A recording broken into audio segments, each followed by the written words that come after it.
To my dismay, the hybrid is back, the 2015 Sonata, and we got a different code now. But the EV, everything works. It's just we have a code, and let me show you what that code is, and it is definitely EV related. It's, what was it, P0A as an alpha 42, and it's the driver motor A position sensor circuit high. Here's the thing, it's in the history, and I am capable of doing a resolve calibration. Let me turn the light off and show you that I'm capable of doing that. So it recognizes those resolver sensors. If you know from the past that if the resolver sensor is defective, because remember we had the P0A as an alpha 82, if I recall properly, but that was the inverter problem and how it took in that resolver sensor information, if I recall properly, and it was not charging.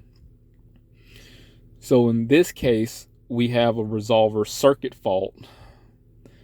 Customer did drive this car for I want to say about 2 weeks. I think I had the car fixed that long. So we'll do a resolver calibration. Go to OK. Start up the gasoline engine.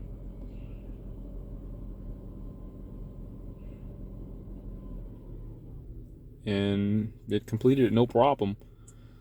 So when me and the customer took the car on like a 30-minute test drive, everything was fine. And when I checked everything before he literally left, everything was fine. No codes or anything. As soon as he pulled off, got about 20 feet and the light came on and didn't want to go anywhere. So the issue was present. Came back, cleared the code, took it around in the small area here, some roadways. The car started acting funny. So I think it's temperature predicated. So once the car warm up pretty well on the gas side, then it'll start acting up. And I did notice the charging voltage significantly dwindled. It was around 12 volts to where it would charge, and got the same fault. Check charging system. So I want to show you what that looks like, but I don't think I can get it to happen. I do need the issue to happen so I can have some direction to test. But again, I mean, he drove it half the day today, no problem, until he got here and drove it around again for 30 minutes, nothing. And once he left, it just happened.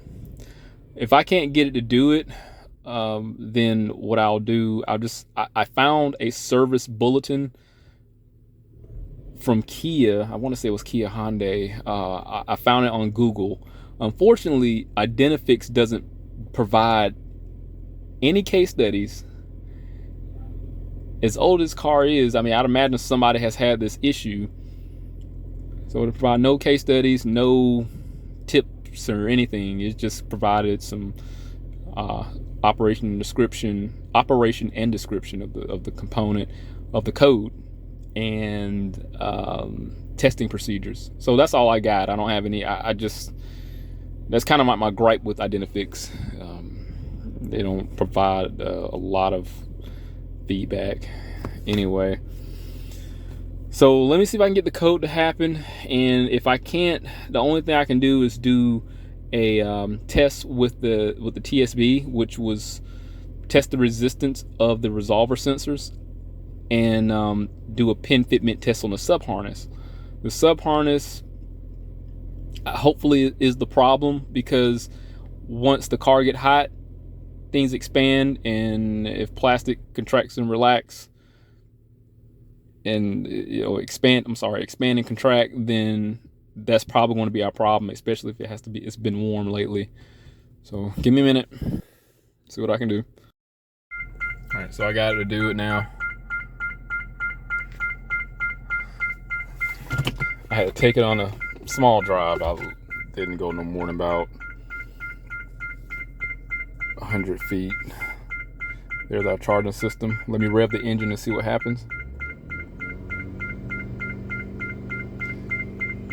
It's only making, there you go. If you rev it up all the way, it'll make about 14 volts. You let off the accelerator, it's dropping. See what codes came back. I'm gonna clear the code. Okay. So let me clear this code. Let me just look at freeze frame data, see what it's offering.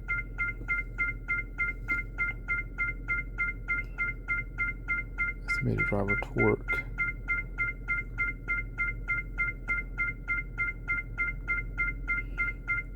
Just want to save this. Driver motor D-axis current. I wonder what that information means. Is that like the resolver information, the feedback from that, the voltage that is producing? That I'm not sure of. Heat sink temperature. Okay, let me clear the code out. Let's see if the charging state changes. I did not mean to push that. I did not even push that either. Let me see if it'll let me clear it when it's running. Okay, it did. So I gotta shut the car down. The charging state did say the same. Let me charge it. Let me start it up. Let me see here. Okay, start up immediately. See what happens. Start up immediately, and the charging goes back to 13 volts. That's interesting. As soon as you start driving, that's when the issue manifests. I wonder if that could be something related to the sub harness, maybe vibration will cause it. That's the only thing I'm gonna follow that TSB information first and check that and see what happens. So let me pull the necessary component off to gain access to that sub harness. Safety first.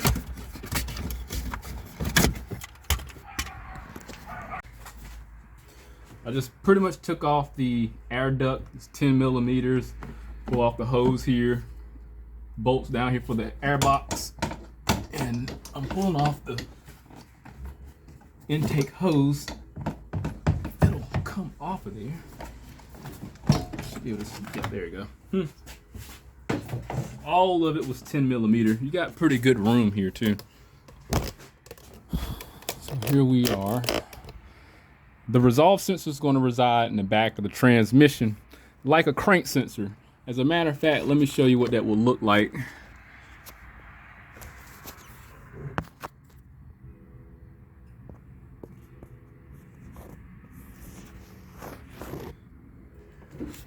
There's the resolve sensor, and here's the sub harness right here. What I'm thinking is I could just pull the connector, the sub harness connector that goes to the main harness, and do the resistance check specified from Identifix.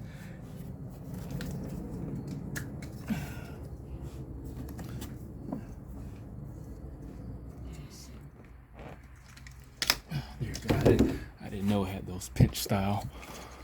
So here's our connector, and what I'm gonna do, the only thing I can do, I'm gonna print out the form, how to diagnose this and what the resistance values are supposed to be, and we're just gonna see if it's within specification. So I got the printout for the testing procedure. So if you see at the top of the page where it says pin 1 through 5, then underneath the category of pin number 2 through 6, to the right of that you have the resistance value and plus or minus value to the further right of that. So example 1 through 5 should ohm out at 11.7 plus minus 1.1. So it should be like 12.8 or 10.6 or something like that. That's the range, and so on. So if logically I was thinking, you know, I should just go ahead and check at the connector, but let me show you what I found out. Check this out here. See that green stuff? That will definitely distort a connection. And what I found out was we need to be on 311, 412, 5, and 13. Look at this. 1, 2, 3 is one of our problems. There's 3, and directly above that crust is going to be 11. Let me mark it out for you. It actually made it a little worse, so you can't really. It showed up a little better on camera, but that's the area that we'll be testing. But you can see the green crust is on 3, and logically, if I can get down deep in there, I don't know how defined it's gonna be, but if I can get down in there, you can see. Let's see. If I can hold the camera just right.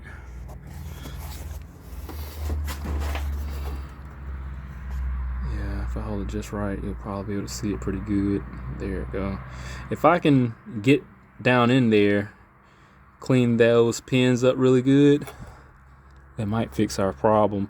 I hope so, because, man, I don't want anything else going on with this hybrid, and I just don't need it. So I need something tiny so I can get up in there. I'm not sure if it's, you know what? Should I pull the back off of this and pull the entire pin out, or should I just put something down in there and clean it up real good? If I don't have to do that, I guess I shouldn't.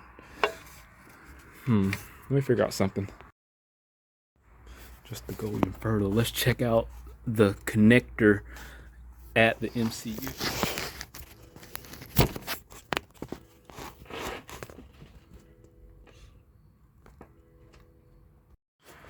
Oh yeah, definitely after pulling that off, I feel so much better that that's going to be our issue. The only thing I'm going to do, I just don't feel it's worth testing the resistance when that's obvious. That is so obvious that's going to distort connections, cause some issues, because the issue will only occur when I start driving. The first thing I'm going to do, clean that green crust off, and then test drive this vehicle and see if this issue manifests again. I'm going to take this route first because it's so obvious.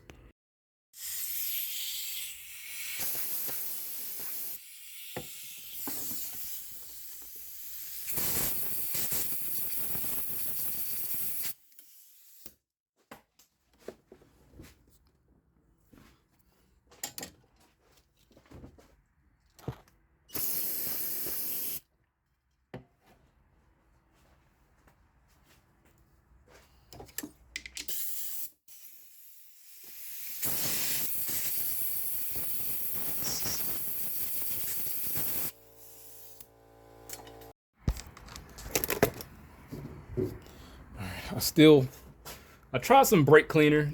I know it's probably not the proper way of cleaning a terminal, but just to get some superficial grit off, or crud, or whatever you want to call it, I use that. Now, I don't have anything small enough to get down in that pin there, but I do have the old unit, and I just pulled the pin, the pin from the MCU out, and it's kind of rigid now as a result. So I'm going to use that as a form of like sandpaper, and take these needle nose pliers, run it back and forward, clean it off as best as I can, and hope that this resolves it.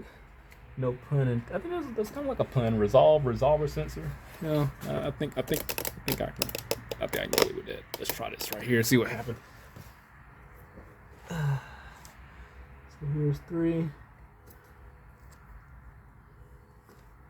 I gotta hope I don't drop it.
Shoot, I lost it.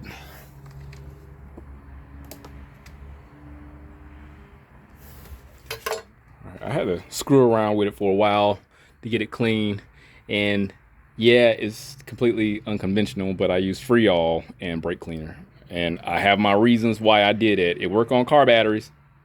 All right, so it looks a little better. Let me show you. It looks better. So before it was 1, 2, 3. That was our problem child right there.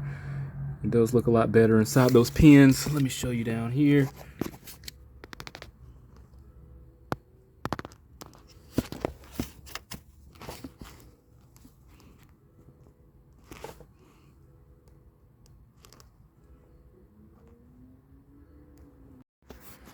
So you can see it's not 100%. So what I'm gonna do, I'm gonna take a pick and go down in there and see how good I can get it. It's just gonna be pretty difficult to keep the camera down there while I'm cleaning up, so wish me luck.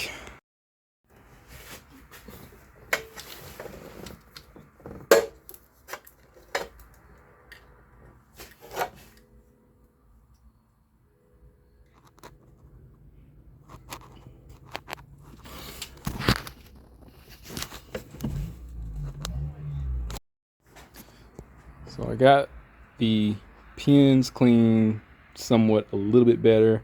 I took a pick and just kind of went like scraping the top of it, see what will happen.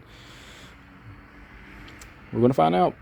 I also took a wire brush with some bristles, went at the top of the male end. Now that'll probably be the female because it takes in those pins.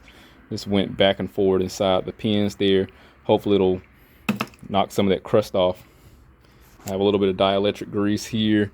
I'm gonna slap on the face of this, and this can distort connections, but it's just pretty much there just to remove some of the moisture. Hopefully this will do something.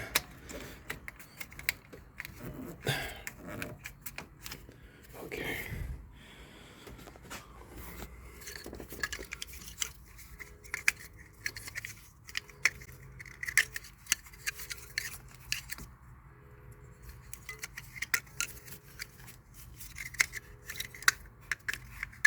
There we go.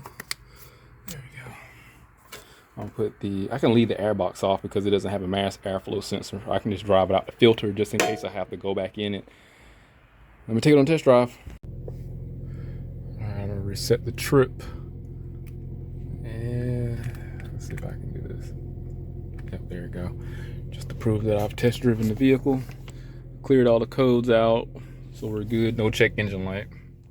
Just got back off the first test drive, which was 8.1 miles.